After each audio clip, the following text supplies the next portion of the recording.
You've probably heard that you can't grow sweet corn in a raised bed. Well, guess what?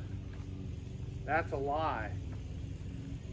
The key to growing sweet corn is making sure that the plant has all its adequate nutrition, meaning fertilizer, and moisture, meaning water. Also, you want to make sure that it can be adequately pollinated. So, which in that case, since these are wind pollinated, you need to make sure that you put out multiple rows. You can't just do one long single row or your pollination is going to be very, very poor, and therefore you're not going to have a good stand.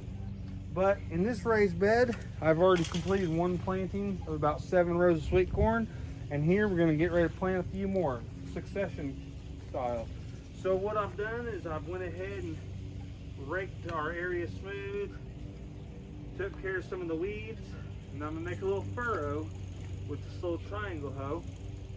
Come through, make a little furrow for my seeds, spacing these rows approximately 18 inches apart. Does not have to be exact. I just like to get 6 rows here. That would be ideal. I'm going to be doing some hand pollinating, or assisted pollination as I like to call it, once later on the tassels are formed and we've got the pollen all assisted along.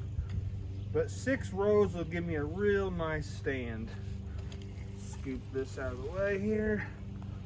Get us one more row right in here on the edge. Oh yeah, that's real nice. So I like to make those furrows about an inch and a half deep. Get your seed. I've got some Temptress sweet corn here. It's been coated with a fungicide to prevent rotting until the seed gets going. Now, I like to overseed. That way, basically, it enhances your chance of a good stand. So my final stand is going to be every 4 inches. So I'm going to put a seed every 2 inches, knowing that I can come back through and thin out and have a good stand. So every 2 inches, drop a seed. I accidentally dropped 3 there. I'm going to grab that. It's coming along. If there's any clods in the way, any sticks, anything like that, at this time you can go ahead and move them. Yeah. We'll make sure we get a real good stand. We're going to go ahead and do a couple rows here, and I'm going to show you. We're going to get back into the 80s here in another day or so. So this is a perfect time to get out here, work the garden, not sweat our butts off, and get the corn put in. So there I've got 2 rows put in. I'm going to grab my rake. I'm going to gently cover that up. So I'm going to take my rake just like so. Come through, get about a ½ inch or so of soil right over those seeds, get them nice and covered up, keep the birds out of them. Do the same for this one here.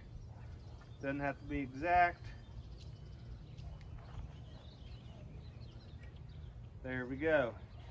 And that is all there is to starting your sweet corn in a raised bed. I'm going to go ahead and finish out these other 4 rows, and I'll get it watered in. The seed should germinate within 7 days, and then you'll see how good of a stand you have.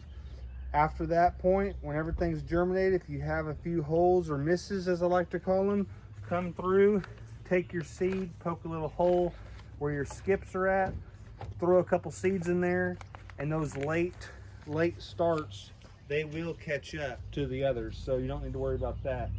So if you've got a raised bed or you have a small plot, you can grow sweet corn. You just need to make sure that you meet their fertility requirements, their water requirements, and you might need to help them along with a little hand pollination. So from my garden to yours, have a great day.